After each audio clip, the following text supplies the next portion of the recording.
atheists are looking at the floor and literally asking Satan for help. Wow. And, but it's so funny how God works. Yeah. Even in the midst of my non-belief, God still covered me. Come on. I really believe without a shadow of a doubt, if God would have allowed it, Satan would have done something to snatch me up at that moment. Right. Wow. So even in the midst of my non-belief, even in the midst of my bad behavior, even in the midst of everything that I was doing wrong, God was still covering me. I just didn't realize it. Wow. God is amazing. God is amazing. And then we also want to, thank you for your service in the military. We need to always give credit where credit's due. A veteran, especially along with my husband, veterans in the armed forces, and we thank you for your service. We don't take that for granted. Thank you for protecting our country, protecting our families, and everything. Thank you so much. Go on, Thomas B. Hey, Jay, in the military. Thank you to Thomas as well. Hey, Jay, while you been in the military, did you sing as well while you was in the military? I know you did cadence. I did. I did actually. That wasn't my primary job. I wasn't part of the Air Force band or anything like that. But at one point in time, I became the main national anthem singer for every retirement ceremony, award ceremony, and any other major event that went on Langley Air Force Base. Wow. About 2007 to 2011. So, and even when I was deployed overseas, it would get wind over there that I sang, and I would sing the national anthem at various, award ceremonies, promotion ceremonies, and such like that. Wow. And, there were some competitions while I was overseas. I was at Bagram Airfield. Yeah. I guess now it's called Bagram Air Base in Afghanistan. They had their version of American Idol there. Right. All of the soldiers, airmen, Marines, everyone that was there. I actually won that. Congratulations. And then, thank you. And on my way back, we had a 2-day layover at Manas Air Base in Kyrgyzstan, and they were actually having their version of that same competition. And I don't even know how I got into competition. This was everybody that was there had already pre-signed up weeks in advance. And I was just on my way back home. I was only there for 2 days. And on that second day, literally the night before I came home, my buddy signed me up. They went to the person that was over the competition, and they said, "Listen, we got this guy. We're only here. We're just passing through. Can you please sign up and be a part of this?" Right. And they said yes. And somehow I won that thing too. Man, really praise wasn't God. planned, but I won the whole thing. Right. Wow. Awesome. Yeah. It's not like they're really big, important competitions, but it's just sort of the timing of it all and how it all went down. It's something that, I'm proud of it. Right. Because there were some really talented people in these competitions. Right. And so to come out, I guess, on top, so to speak, it was a big deal for me because I really wasn't expecting. I mean, I expected to do okay, but I definitely didn't expect to win. Right. And,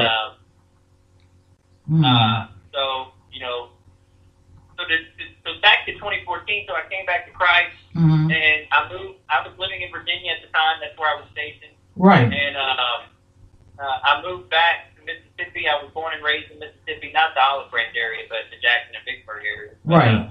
I had family here in Olive Branch. I had a job offer, so I came down here to Olive Branch. And began trying to make it in the industry again, and I released my very first debut single in 2015, titled Nothing Compares. About a year after that, I released my next single called The Desert. Funny, cool thing about that song is it's actually written in the desert on my first deployment. Wow. Back in 2008. Everything in that song is, of course, all of my songs come from a very real, deep, emotional, raw place. Right. Or if not my own, someone else's very real, deep, raw, emotional place. All of my songs, I try my best to make sure they come from a place that's real, and I also try to make that because what we do, a lot of people today, they do Christian hip hop or Christian music in general, right? Because they enjoy music, and that's fine. But to me, because of what we do in the genre of what we do, it is ministry first, right?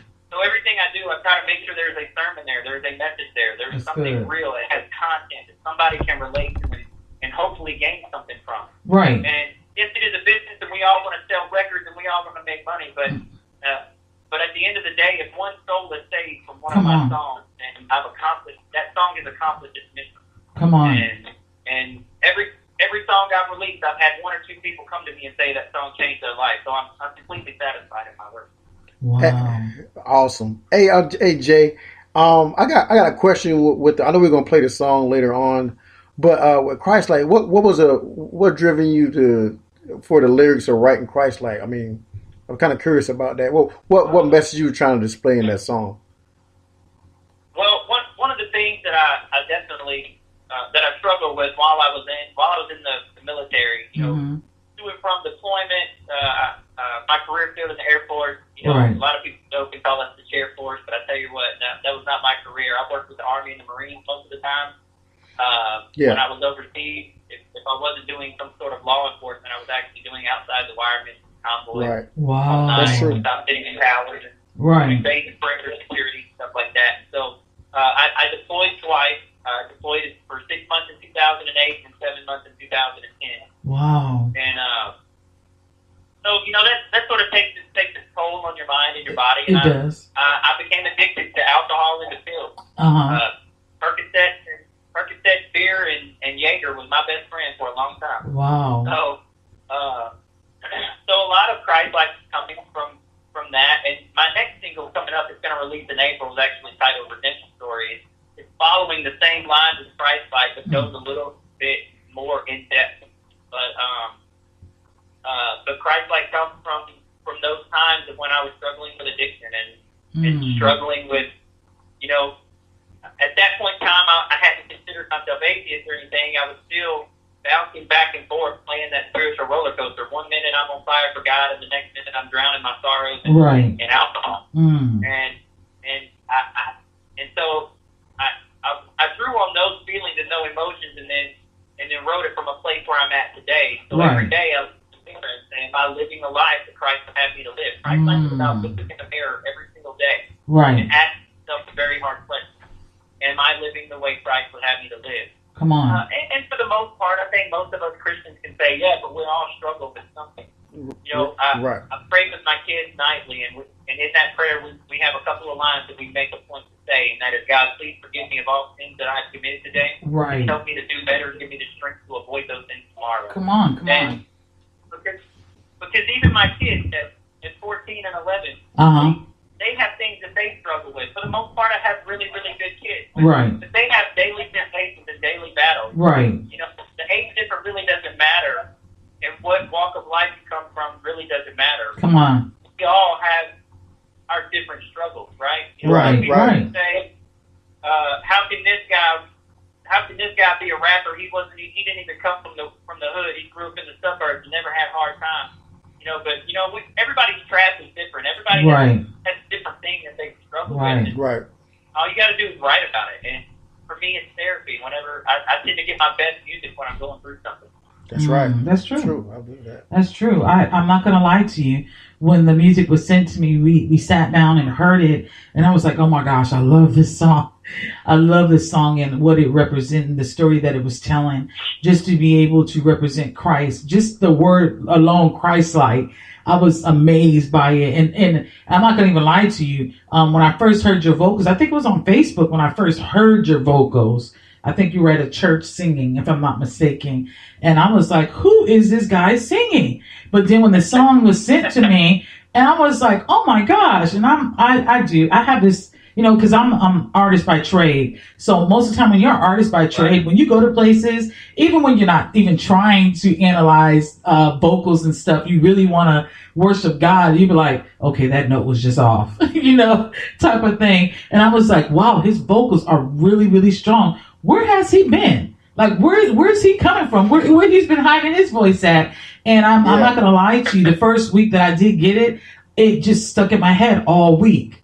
And I was like, I didn't know all the words, but I was making my own words up, of course. But I didn't know all the words, but the message itself was amazing. And I was like, oh my gosh. And I told my husband, I said, I really, really like this song. And we were trying to figure out, because we had a talk, a meeting.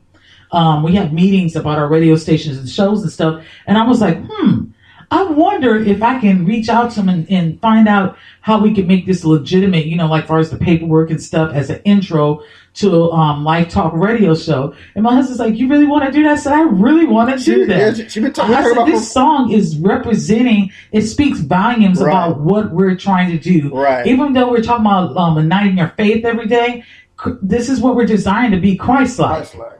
And so I was like, I'm going to eventually ask him one day when we get settled down and stuff, because, all the legitimate paperwork and making sure you get your credit and everything else like that. But I love the song. I absolutely love the song. It's impacting. We have played it several times. It's on heavy rotation already. Right. And I was like, man, when we get a chance to interview him, I just want to thank him for being obedient and making that single along, even with, and I want to ask a question on that while we're talking. I know you have collaborated with Sandino on 5 and 17, right? That's right. And so the question is, are you under his label company, or are you just an independent artist on your own? We're partners. I do everything I do right now through my studios, but Keith and I, or Santino and I, we're very much partners, and I have leeway to branch out and do what I want. I'm not signed under any contract or anything. Right. But we're definitely partners. Beyond that, we're best friends, so we do a lot of things together. We help each other, we push each other. Right. And, but when it comes to contractual restraints, neither one of us are holding together down. No.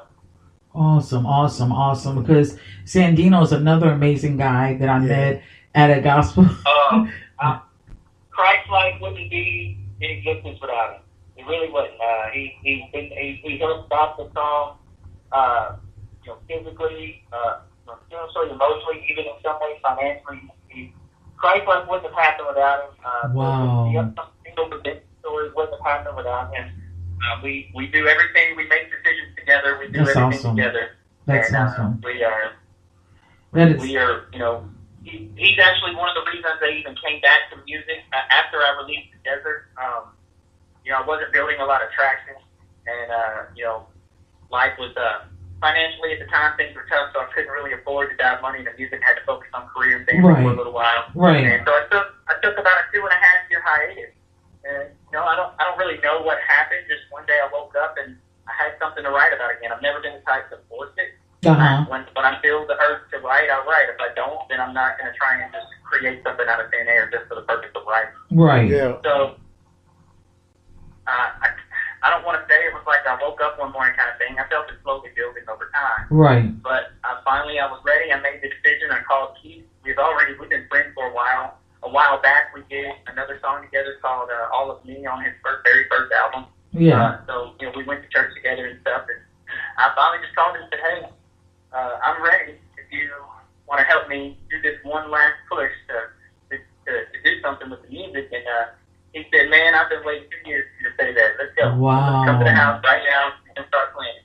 And we started planning, and, the rest is there. And just going back to, you said you were hearing the song, you didn't know the words, you're kind of making up your own. Something actually happened last night that I have to share. Because it threw me for a loop and kind of left me I was taken aback a second because I was really not expecting this. And so Sandino and I were at Lewis Davis Park in Orange Mound last night for the 901 Faith Revival that's happening right now in this area.